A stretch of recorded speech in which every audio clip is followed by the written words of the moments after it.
Aldi Mahendra, in his first weekend back from season-ending injuries in 2025, is on the rostrum, second place for him.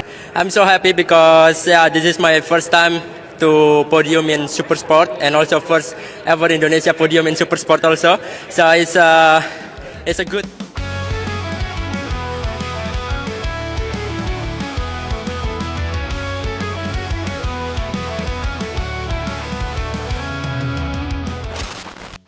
Ada satu momen aneh terjadi di Phillip Island.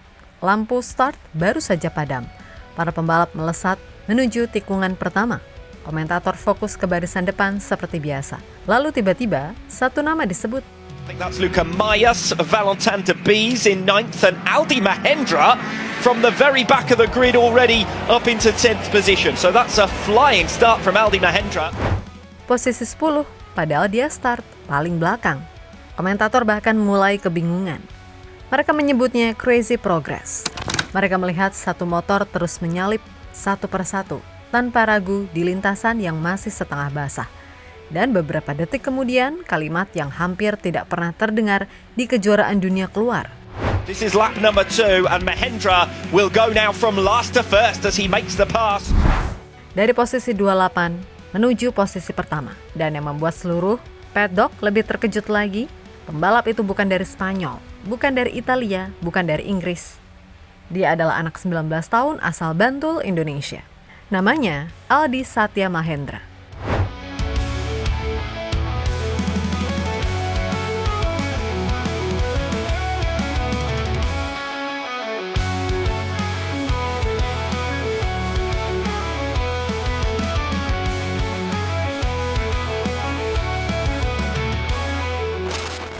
Sebelum balapan itu dimulai, sebenarnya tidak ada yang mengira namanya akan muncul di depan. Bahkan target realistisnya pun sederhana, hanya mencoba membawa pulang poin. Di sesi Super Pole, motornya mengalami kendala teknis. Hasilnya not classified. Artinya satu hal, dia harus start dari posisi paling belakang. Bukan baris terakhir, tapi benar-benar posisi ke-28 di Grid World Super Sport. Di level kejuaraan dunia, posisi start itu hampir seperti hukuman. Phillip Island adalah sirkuit cepat, ritme balapnya rapat, jarak antar pembalap sangat dekat, dan peluang menyalip sangat kecil. Apalagi ini bukan balapan regional. Di depannya berdiri pebalap-pebalap Eropa berpengalaman, beberapa bahkan pernah tampil di Moto2 dan Moto3. Sementara sehari sebelumnya, dia hanya mampu finish di posisi 13. Jadi ketika lampu start menyala, tidak ada yang menunggu Mahendra. Ia hanya satu pembalap muda yang berharap bisa naik beberapa posisi. Tapi justru dari posisi yang hampir mustahil itulah cerita balapan ini mulai berubah. Aldi Mahendra, in his first weekend back from season-ending injuries in 2025, is on the rostrum, second place for him.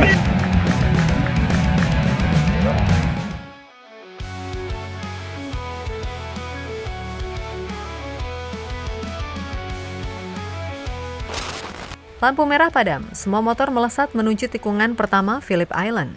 Komentator masih membahas perebutan posisi di barisan depan, seperti biasa. Lalu tiba-tiba kamera menyorot bagian tengah rombongan. Satu motor biru terus bergerak naik. Bukan satu posisi, bukan dua posisi, terus menyalip hampir di setiap tikungan. Dan komentator langsung menyadarinya. Aldi Mahendra, from the very back of the grid, already into 10th position. That's Luca Mayas, Valentin de Bees in 9th, and Aldi Mahendra from the very back of the grid already up into 10th position. So that's a flying start from Aldi Mahendra. Crazy progress as well. Belum satu lap dari posisi 28, sudah posisi 10. Ini bukan kejadian normal di World Super Sport. Di level ini menyalip beberapa pembalap saja sudah sulit karena semua punya ritme hampir sama. Tapi motor itu tidak berhenti. Komentator mulai menyebutnya flying start. Mereka bahkan mengatakan crazy progress. Artinya mereka sendiri tidak menemukan penjelasan cepat. Kenapa pembalap dari barisan terakhir tiba-tiba muncul di depan? Di lintasan yang masih lembab, pembalap lain masih berhati-hati. Namun satu rider terlihat jauh lebih percaya diri. Motor Yamaha bernomor itu masuk tikungan tanpa ragu. Mengerem lebih dalam, keluar tikungan lebih cepat. Dan sebelum satu putaran selesai, semua orang mulai sadar. Ada sesuatu yang berbeda sedang terjadi di Phillip Island.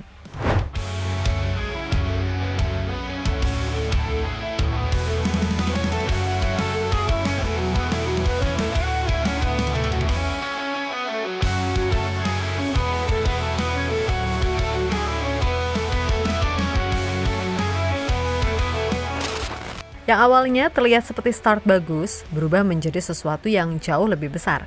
Memasuki lap berikutnya, motor bernomor 57 itu terus maju dan tidak melambat. Satu persatu pembalap di depannya dilewati, di tikungan cepat, di pengereman keras, bahkan di area yang biasanya hampir mustahil untuk overtake. Komentator mulai meninggikan nada suaranya. Mereka sadar ini bukan lagi sekedar pembalap yang naik posisi. Ini sudah di luar kebiasaan balapan normal. Dan lalu kalimat itu keluar. This is lap number 2. Mahindra will go now, from last to first. Baru lap kedua, dari posisi 28 menuju posisi pertama. Bukan karena banyak pembalap jatuh, bukan karena safety car. Dia benar-benar menyalip mereka di lintasan. Untuk beberapa saat, Mahindra memimpin balapan kejuaraan dunia. Di belakangnya ada nama-nama besar Eropa, termasuk Albert Arenas, mantan juara dunia Moto3. Namun pembalap muda Indonesia itu tetap menjaga ritme. Ia bahkan sempat memimpin selama beberapa lap sebelum akhirnya Arenas berhasil mengambil alih posisi. Balapan memasuki lap terakhir. Kedua pembalap dari tim yang sama melaju menuju tikungan terakhir Phillip Island. Jaraknya sangat dekat, hampir bersamaan menuju garis finish.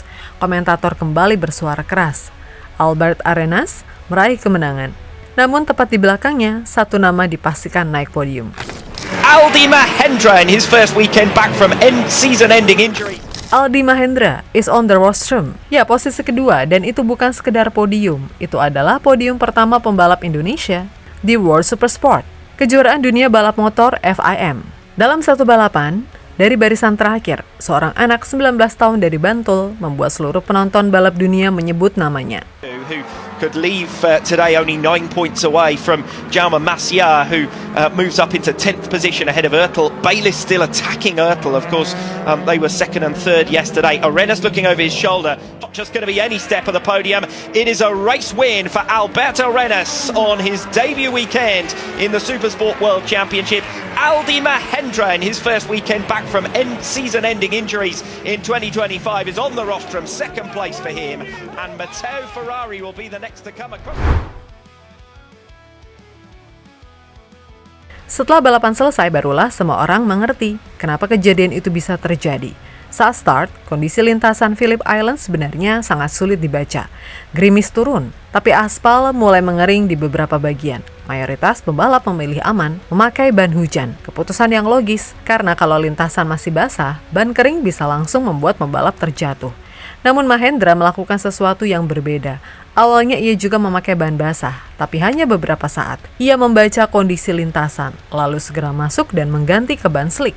Keputusan itu beresiko besar. Jika salah membaca cuaca, balapannya selesai saat itu juga. Dan inilah yang sebenarnya dilihat komentator ketika mereka kebingungan di awal lomba. Bukan semata karena kecepatan motor, tapi karena ia satu dari sangat sedikit pembalap yang berani mengambil pilihan berbeda. Di wawancara Parc Ferme, Mahendra sendiri masih terlihat tidak percaya. Ia bahkan mengaku keputusan itu diambil segera saat balapan berjalan.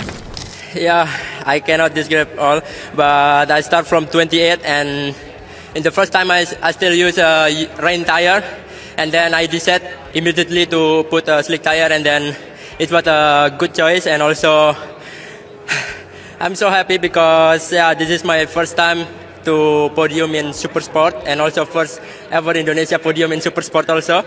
So it's a good. Thank you so much. Congratulations, Aldi. Thank you. Ya, keputusan beberapa detik yang menentukan satu sejarah. Bukan keberuntungan, bukan kebetulan. Itu kombinasi keberanian membaca lintasan, feeling pembalap, dan kepercayaan diri saat semua orang bermain aman. Yang membuat ceritanya semakin emosional, ini adalah musim kembalinya dia setelah cedera di tahun sebelumnya. Di umur 19 tahun, ia bukan hanya kembali balapan, ia langsung berdiri di podium kejuaraan dunia.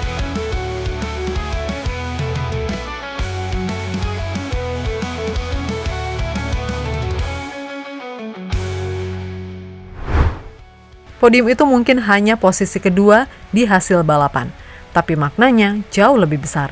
Untuk pertama kalinya, bendera merah putih berdiri di podium World Supersport, bukan sebagai wild card, bukan undangan satu seri, melainkan pembalap full season yang benar-benar bertarung melawan rider dunia. Selama ini Indonesia sebenarnya sudah pernah mengirim pembalap ke kejuaraan dunia, namun dunia masih melihat Indonesia sebagai peserta. Balapan di Phillip Island mengubah sudut pandang itu. Aldi saatnya Mahendra membuktikan pembalap Indonesia bukan hanya bisa ikut, tapi bisa memimpin balapan dan naik podium. Dan yang membuat cerita ini semakin penting, dia tidak sendirian. Di bawahnya sudah ada generasi baru. Veda Ega Pratama sedang menapaki jalur menuju Moto3 melalui kompetisi junior internasional.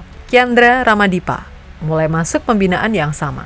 Artinya podium ini bukan sekedar kejutan satu hari. Ini bisa menjadi tanda bahwa Indonesia mulai benar-benar masuk ke peta balapan motor dunia. Musim masih panjang, masih banyak seri menunggu. Dan jika satu balapan saja sudah membuat komentator dunia terkejut, maka mungkin yang kita lihat di Phillip Island bukan puncak cerita. Bisa jadi ini adalah awalnya.